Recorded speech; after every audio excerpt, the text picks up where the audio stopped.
Hello everyone, my name is Sudhanshu Singh. I am a SEBI registered research analyst. आज के इस video में मैं टोटल 5 स्टॉक्स आप लोगों के साथ शेयर करूंगा, जहां पर बहुत ही बेहतरीन टेक्निकल ब्रेकआउट का फॉर्मेशन होता हुआ नजर आ रहा है। और इसी के साथ मैं यह भी डिस्कस करूंगा कि अगर मार्केट साइडवेज रहती है तो कौन से स्टॉक को हमें अवॉइड कर देना चाहिए, क्योंकि हर एक ब्रेकआउट ट्रेड लेने के लिए नहीं होता। चलिए वीडियो को शुरू करते हैं। ब्रेकआउट स्टॉक्स को डिस्कस करने से पहले निफ्टी और बैंक निफ्टी का थोड़ा सा ब्रीफ डिस्कशन कर लेते हैं, सो दैट कि हमें क्लियरिटी हो कि आगे ओवरऑल मार्केट में क्या होने वाला है।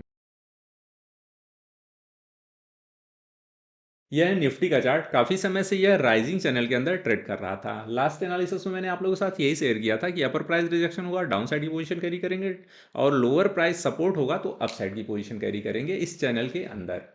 और पिछले 4 दिनों में अगर देखा जाए तो इसने लोअर चैनल को ब्रेक कर दिया। हालांकि काफ़ी पावरफुल था, बार बार यह लोअर चैनल पे सपोर्ट ले रहा था, बार बार सपोर्ट ले रहा था, लेकिन इसने इसको ब्रेक कर दिया।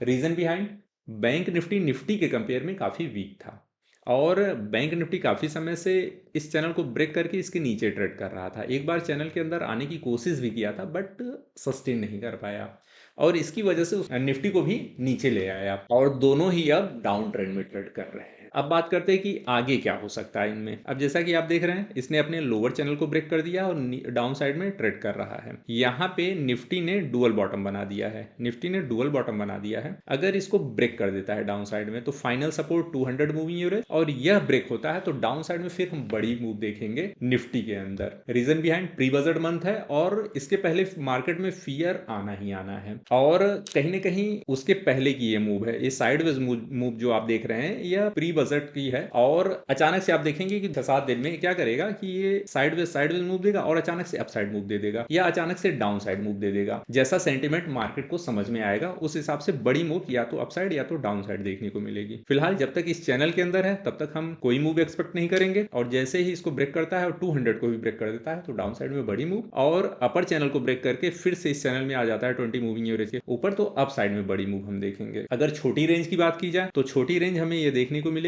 यहाँ से lower price support up side की मूव हम कैरी कर सकते हैं, और यहाँ से अपर प्राइस रिजेक्शन डाउन साइड की मूव कैरी कर सकते हैं। छोटी रेंज होगी विथ मिनिमम क्वांटिटी, यहाँ पे हम मैक्सिमम क्वांटिटी के साथ ट्रेड नहीं कर सकते। ये तो हो गया निफ्टी। अब बात करते हैं बैंक निफ्टी की। बैंक निफ्टी के चार्ट को भी अगर आप डेली टाइम फ्रेम पर देखेंगे तो निफ्टी के पहले इसने इस चैनल को ब्रेक कर दिया। इस चैनल को ब्रेक करके इसने एक नई रेंज डेवलप कर दी। यहाँ पे देखिए ये रेंज थी अपसाइड की, बार बार upper price rejection lower price support होता था, बट यह रेंज अब कन्वर्ट हो चुकी है पैरेलल चैनल में। अब यहाँ भी यह रेंज दिख रही है। अब यहाँ से अपर प्राइस रिजेक्शन यहाँ पे हमें देखने को मिल सकता है, लोअर प्राइस सपोर्ट यहाँ पे, जब तक छोटी रेंज है। अगर एक बार इसने ब्रेक किया तो ये तो पक्का 200 पे आएगा, यहाँ पे इसको यहीं पे सपोर्ट मिलना है। एक अच्छी ट्रेड हमें यहाँ पे देखने को मिलेगी बैंक निफ्टी में। अगर डाउन साइड आता है, अप साइड सपोर्ट लेता है, सपोर्ट ले लेता है तो फिर यह रीटेस्ट करके जब जाएगा तभी हम इसे पावरफुल मूव मानेंगे। डायरेक्टली अगर जाता है ना तो डायरेक्टली में थोड़ा सा रिस्की हो जाएगा, तो डायरेक्टली में हमें क्वांटिटी को कम करना पड़ेगा अगर हमें ट्रेड लेनी है तो। अगर रीटेस्ट करके जाता है तो दी बेस्ट, इससे बढ़िया कुछ नहीं है। फिर काफी बड़ी मूव हमें बैंक निफ्टी में भी देखने को मिलेगी। बाकी मूवमेंट दोनों की सेम रहेगी, निफ्टी और बैंक निफ्टी की। अब चलिए बात करते हैं अपने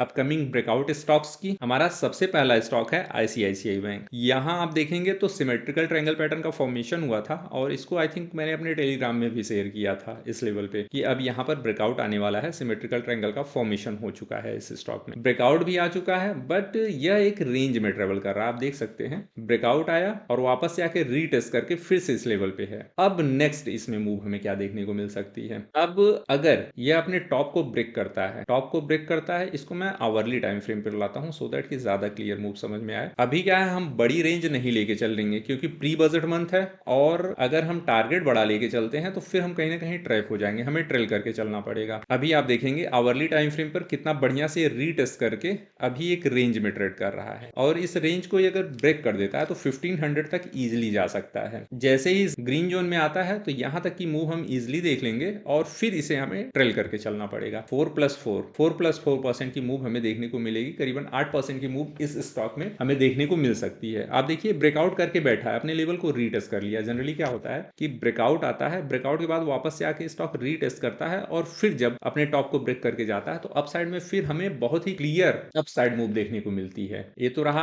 आईसीआईसीआई बैंक, काफी अच्छा पैटर्न का फॉर्मेशन हुआ। बस यही है कि मार्केट जो फियर है उसे भी आपको ध्यान में रखना पड़ेगा। ऐसा नहीं है कि निफ्टी डाउन ट्रेंड में है और यहाँ पे एक छोटी सी ग्रीन कैंडल का फॉर्मेशन हो गया 15 मिनट पे तो आपने ट्रेड ले ली भर भर के, नहीं, मार्केट के अगेंस्ट हम नहीं जाएंगे। रीजन बिहाइंड कि प्री बजट मंथ है, मार्केट ज्यादा वोलेटाइल होगी और यहाँ पे ट्रैप होने से बचना है। तो इसे भी हमें देखना पड़ेगा कि सिर्फ ये ब्रेकआउट नहीं, इसके साथ हमें अलाइनमेंट करना पड़ेगा ओवरऑल मार्केट ट्रेंड से। और जो मार्केट ट्रेंड से अलाइनमेंट अगर आप नहीं किए तो फिर वो ट्रेड नहीं होगी, फिर वो गैम्बलिंग हो जाएगी। ये जा भी सकता है और नहीं भी जा सकता है। मार्केट साथ अलाइनमेंट हो गया, वॉल्यूम भी आपको मिल गया, आरएसआई भी आपको सपोर्ट कर रहा है, दे बस, इससे बढ़िया कुछ नहीं है। अब बात करते हैं अपने नेक्स्ट स्टॉक की, टाटा पावर। टाटा पावर के चार्ट को आवरली टाइम फ्रेम पर आप देखेंगे तो यह रेंज मैंने लास्ट टाइम आप लोगों के साथ शेयर किया था। इस रेंज पे बार बार सपोर्ट हो रहा था, बार बार सपोर्ट हो रहा था और एक ब्रेकआउट भी हमें देखने को मिला था। आवरली टाइम फ्रेम का ब्रेकआउट था तो बहुत बड़ा हम एक्सपेक्ट नहीं कर सकते थे, लेकिन अब इसने इस लोअर रेंज को भी ब्रेक कर दिया है। अब लोअर रेंज को क्योंकि इसने ब्रेक कर दिया तो डुअल बॉटम का फॉर्मेशन हो गया। अब यहाँ पे आप देखेंगे ये डुअल बॉटम का फॉर्मेशन हो गया। आरएसआई ओवरसोल्ड है, डुअल बॉटम का फॉर्मेशन हो चुका है। यहाँ पे थोड़ा सा देखते हैं आरएसआई को, आरएसआई ओवरसोल्ड है,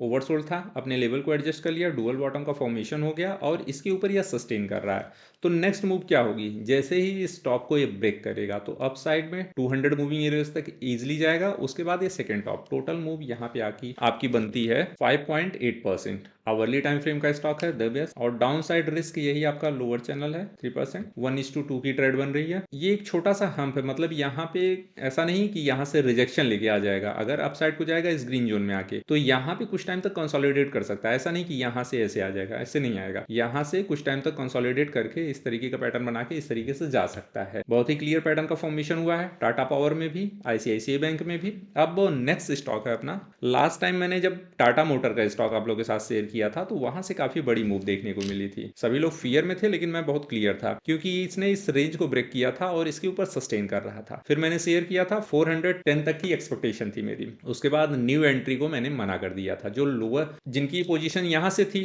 उनको ट्रेल करने को बोला था और जो इस लेवल से पोजीशन कैरी करने की सोच रहे थे उनको मैंने मना कर दिया था क्योंकि रिस्की हो गया था। और आप देखेंगे बार बार ये अपर प्राइस रिजेक्शन, जो इस लेवल से यहाँ से कहीं एंट्री किए होंगे वो ट्रैप हो गए क्योंकि बार बार अपर प्राइस रिजेक्शन लेके बड़ी गिरावट, फिर यहाँ पे साइडवेज मूव। तो जिनकी ऑप्शन में पोजीशन होगी वो सिर्फ प्रीमियम डीके किए होंगे इस लेवल पे। अभी बात करते हैं तो अभी आप देखेंगे कि इसमें भी सिमेट्रिकल ट्रायंगल पैटर्न का फॉर्मेशन होता हुआ नजर आ रहा है। इस रेंज में यह ट्रेड कर रहा है, रेंज में ट्रेड कर रहा है। मार्केट के साथ इसका भी अलाइनमेंट है, मार्केट साइडवेज है, निफ्टी बैंक निफ्टी, और उसके साथ इसका भी अलाइनमेंट है। आप देख लीजिए निफ्टी के साथ। इसमें हम कर क्या सकते हैं, अपर चैनल के पास पहुंचता है और यहां से रिजेक्शन लेके आता है तो डाउन साइड की मूव हम कैरी कर लेंगे, लोअर चैनल तक सपोर्ट देखेंगे और लोअर चैनल पे अगर ये आ गया, यहाँ पे सपोर्ट ले लिया तो फिर अप साइड की मूव हम देखेंगे और फाइनल अगर इसको ब्रेक कर दिया तो 200 मूविंग एवरेज के बाद हम इसको अप साइड में मूव। देखिए स्टॉक का ओवरऑल सेंटीमेंट बुलिश है, ठीक है। एक बजट अगर आप निकाल दीजिए और क्वार्टरली रिजल्ट्स को निकाल दीजिए तो ओवरऑल सेंटीमेंट इस स्टॉक का टेक्निकल पॉइंट ऑफ व्यू से काफी बुलिश है। तो ऐसे में हम डाउन साइड की पोजीशन के बारे में बहुत ही कम सोचेंगे, हम अप साइड को एक्सपेक्ट करेंगे। अब क्या होगा, मान लीजिए यहाँ पे आ गया, इसने इसको ब्रेक कर दिया, ब्रेक करने के बाद इस पे सपोर्ट ले लिया तो अप साइड में बड़ी मूव देखेंगे। डाउन साइड की पोजीशन सिर्फ अपर चैनल से रिजेक्शन के बाद लेंगे, यहाँ से कहीं से नहीं कैरी करेंगे। ऐसा नहीं कि यहाँ ब्रेक कर दिया तो